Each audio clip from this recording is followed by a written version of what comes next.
alam ho ninyo, ang land bank, isa ho sa mga itinataguyod niyan ay mga MSMEs.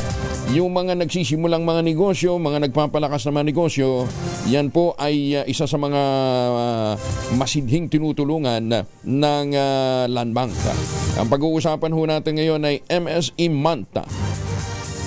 Ano nga ba tumutulong ang land bank sa mga Pilipino entrepreneurs na magsisimula pa lamang, nagpapalaki at nag-a-upscale ng kanilang negosyo? Kasama na natin ngayon si Ma'am May Arizabal, First Vice President ng Land Bank for SME Mid-Market Lending Group. Ba, ito yung nagpapautang. Makakasama din natin mamaya ang isa po sa mga benepisyaryo ng Lifting MSME. Ayan ang kanyang negosyo ay may kinalaman sa sariwang isda at seafood retailing. Ngayong pong buwan ng Hulyo, ipinagdiriwang natin ang MSE Month. Isang pagkakataon upang kilalanin ang mahalagang papel ng ating mga micro, small and medium enterprises o mga MSME sa pagpapasigla ng ekonomiya ng bansa. Alam ba ninyo, 99% ho ng negosyo sa Pilipinas mga MSME. Sa katunayan po, ang MSME ay bumubuo ng malaking bahagi ng negosyo sa Pilipinas, nagbibigay ng hanap buhay sa milyon-milyon Pilipino. Ngunit sa kabila ng kanilang malaking kontribusyon, marami pa rin ang nahaharap sa malaking hamon tulad ng akses sa puhunan, digitalization at pagpapalawak ng kanilang operasyon. Kaya ngayong umaga, sa pakikipagtulungan nga po ng Land Bank, alamin natin yung mga negosyong nagsimula, lumago at napalawak na ang operasyon sa mga oportunidad na binibigay po ng Land Bank. Ayan, magandang umaga po kay Ma'am May Arizabal. Ma'am May, good morning. Good morning, Angel, pati na rin sa mga tagapakinig mo ngayong umaga, lalong-lalo na sa mga taga-Land Bank of the Philippines. Ayan. Ay, alam mo, ang paborito kong Land Bank branch yun dyan sa may Bohol Avenue sa Quezon City. Magandang umaga kay sino nga yung Ma'am Ruby de Asis pala. Ma'am, ang dami ko ng utang doon. Hindi, totoo lang kasi mas madaling mag-access ng loan ngayon doon eh. At saka mamaya makakasama natin si Ginoong Richard Cantara. Ayan, si Ginoong Richard Cantara naman ay benepisyaryo nga po ng Lifting MSME program ng Land Bank. So unahin natin, Ma'am May. Bukod ho dito sa mga binabanggit natin, ano pa yung mga benepisyo na ibinibigay ng Land Bank sa mga MSME at sino nga ba ang maituturing nating MSME? Well, ngayong umaga, Angelo, pinagdiriwang natin ang MSME Month at maganda na i-recognize natin na ang contribution ng MSME sa ating economy. Ngayon, ang mga MSME, ito ay mga maliliit na businesses. Sila ang bumubuo ng ating 99% ng economy gaya ng sinasabi mo at sila ang pinaka biggest contributor ng mga employees sa ating bansa. At kadalasan ito yung mga family business Oo, Tama ka. Oo. Sila yung mga nasa retail, food business, manufacturing, agribusiness, even services, maging mga online businesses. Kasama na rin dito yung mga family-owned businesses, home-based entrepreneurs, online sellers, at iba pang negosyo na araw-araw nating nakikita at sinusuportahan. At madalas pinahihirapan ng LGU at nakukutongan ng mga kawawa ho talaga yung mga MSME dahil walang panlabang ng Hindi katulad ng mga large taxpayers. Anyway, so Richard, good morning ho sa inyo. Paano kayo nagsimula ng negosyo nyo? Good morning po. Nagsimula po yung negosyo namin sa ano ba yun? Paano nag-umpisa? Naging 10 taon na pong kaming nagtitinda ng isda sa palengke. Sa palengke. Oo. Saan nga pala, Richard, saan kayo? Anong lugar kayo? Sa G4 po, stall number G4 sa New A Bonifacio Market po, Quezon City. Saan ka kumukuha ng isda? Sa Nabotas? Sa Malabon po. Sa Malabon. Malabon po. Nakikibulong ka rin doon? Minsan po, pero kadalasan po, per kilo lang po kami, sir. Gaano kalaki? Gaano kalaki lang ang nakukuha ninyo? Gaano karami? Mga ano lang po sir, mga kadalasan po 3 banyera lang po yung paninda po namin. Oo. Pero usually, nung nagsisimula ka, anong nagpahirap sa inyo para magtuloy-tuloy Ay ang sir, negosyo? opo, yung isa po sa nagpahirap sa amin sir, yung talagang kakulangan po namin sa capital. Talagang Ah, yun po. Mahirap po kasi pagka yung konti lang yung puhunan, hindi ka po makakabili ng magagandang klase. mhm. Yun po. Usually, ano ba ito? Isda, hipon, yun yung mga inaangkat nyo. Yes po sir. Opo. Okay. Magkano tubo, ano to, Richard? Halimbawa, average nakita sa isang araw. Hindi naman nakikinig BIR ngayon, huwag ka mag-alala. Opo, opo. Yung kita po namin sir, nakadepende po talaga sa kung makaubos po kami, may kita naman po. Pero kung may mga tira po, bali nagdadagdag na lang din po kami. Kung hindi po umabot yung benta namin doon sa capital po. Tapos, ano to, anong ginagawa nyo doon sa hindi nahuhuli, nabibenta sa maghapon? Yung hindi po nabibenta sir, pagka ano po, kinabukasan po pwede pa naman po, pag hindi, yung tilang uulam na po namin o kaya binibigay po sa mga kamag-anak po namin, Ang swerte naman yung yung kamag-anak mga nyo. natitira po. Ano usually binibigyan nyo? Mahipon? Isda? Ganon? Ah, yung ipon sir, kailangan po maubos eh. Kasi, Kasi sasabihin, mahal po yung puhunan. kasi kung sasabihin mo na mimigay kayo ng hipon, idaan mo lang sa amin dito sa DCRH, hindi tatanggihan yan. Joke. Anyway, so paano nakatulong sa inyo yung lifting MSME program ng Land Bank? Malaking tulong po sir yung ano po sa ano po ng land bank sa amin dahil hindi po katulad dati na ano po umuutang Lumutang sa pa 5-6. po kami sa ano sa 5G yung tubo sir. Oo. Magkano bang hanggang magkano na utang ninyo sa lifting MSME program ng Land Bank? Opo. Hanggang magkano? 200,000 po sir. Wow! 200,000 payable in gaano katagal mabayaran? 3 years po sir. Tapos anong collateral? Anong collateral isasabit nyo sa Land Bank? Yung ano po, yung business, yung sa palengke po, yun po yung ginamit po namin sir. Teka nga, si Ma'am May nga tanungin natin para mas maintindihan ng ating mga suki. Ma'am May, anong kinakailangang collateral para makautang ka dito sa lifting MSME? Okay. So, ginawa namin na 3 stages ang Lifting MSME program.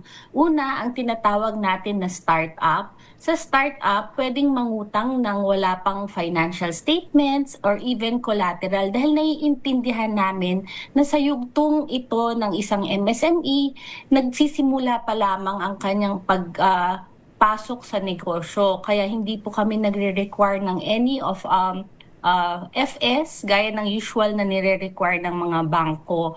At nagpapautang po kami hanggang 500,000. Ang sumunod na yugto naman po is yung step up, or ito na yung nagsisimulang nagkakaroon na ng roots ang mga businesses, nagsa-start na silang mag-establish ng kanilang sarili at nagpapautang naman po kami sa stage na to hanggang 5 million pesos. At kung ready na ang business at nagsa-start ng mag-expand at mag-grow, ito na po ang tinatawag naming stage na level up.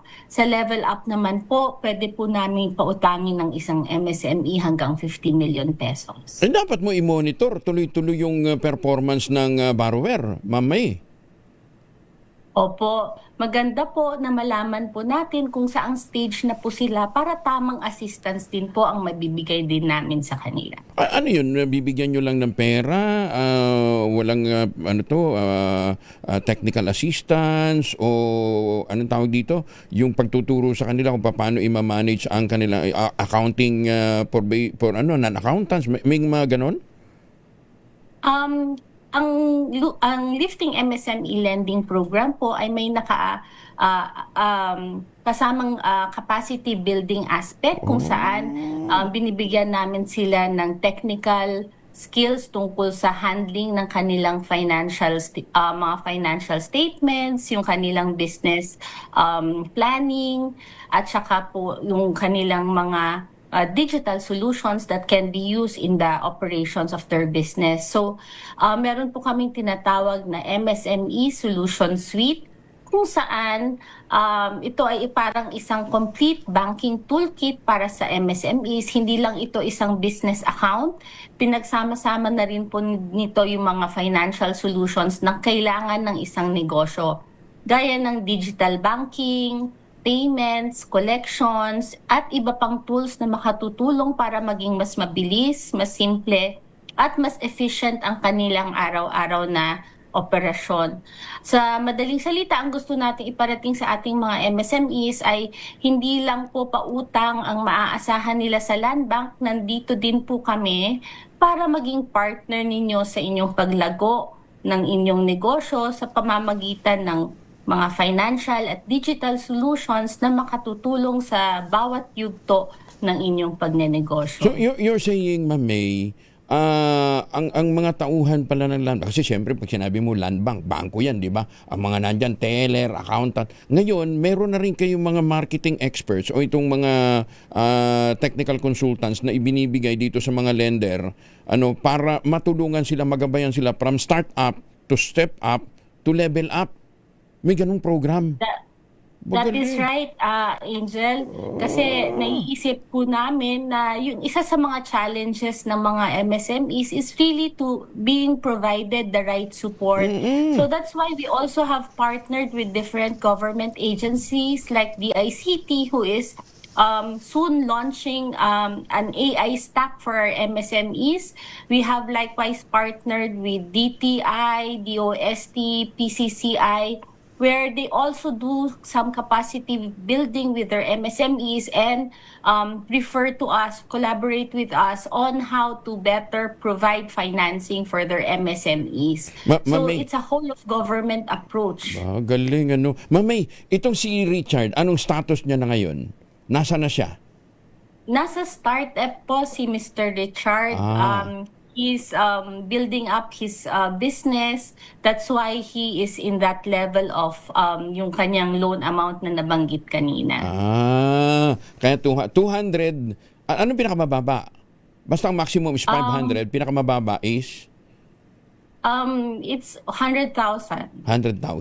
Galing. Walang collateral yan, ma'am, ha? Oh, there is no collateral, especially for the startup, because we understand that wala po talagang pwedeng ipakita. This is one of the frustrations of MSMEs when it comes to financing, dahil wala pa po silang financial statements na pwedeng i-prepare, kasi usually po mga accountant po yung kailangan gumawa ng financial statements, di po ba? And then they also don't have the collateral at this point of their business kasi nagsisimula pa lang po sila. So that's one of the pain points that we wanted to address during this stage. Richard, ano ang pangarap mo ngayong nakapasok ka na dito sa programang ito ng Land Bank na tumutulong sa mga MSME? Yes po sir, pangarap ko po na mas mapalago pa po namin yung aming tindahan sa palengke, mapalawak pa po namin yung negosyo namin para makapagserbisyo pa po kami ng marami pa naming customer po. Ayan. Ano gusto mo iparating sa mga MSME na hindi pa nakaka-access sa ganitong programa? Sa mga kapwa ko po, MSCME, at sa mga nangangarap magnegosyo, huwag po kayong matakot magsimula. Malaking tulong po ang pagkakaroon ng katuwang na institusyon tulad ng Land Bank sa paggabot ng ating mga pangarap. Yan. Good luck, Richard. At pagka yumaman ka na, mag-advertise ka ha, dito sa DCRH.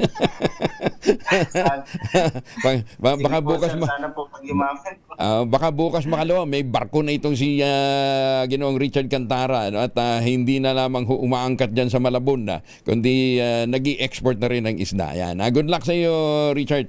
Ma'am May, nasa inyong pagkakataon ngayon, muli, anyayahan ng ating mga kababayan sa pagdiriwang po natin ang MSME Month. Sir, tama po ang sinabi ni Sir Richard kanina na ang sa ating mga MSMEs at sa lahat ng Pilipino pong nangangarap magkaroon ng sariling negosyo, dapat po wag kayong matakot magsimula at wag matakot mangarap. Ang bawat matagumpay na negosyo ay nagsimula rin po sa isang idea at sa lakas ng loob na gawing itong realidad. Alam namin hindi laging madali ang pagnenegosyo kaya nandito ang Land Bank bilang katuwang ninyo sa bawat yugto ng iyong journey. Mula sa pagsisimula, sa paglalago hanggang sa pagpapalawak ng inyong negosyo. Bukod pa po sa financing, patuloy din kaming nagbibigay ng digital banking solutions at iba pang serbisyo upang mas mapadali ang inyong pagnenegosyo.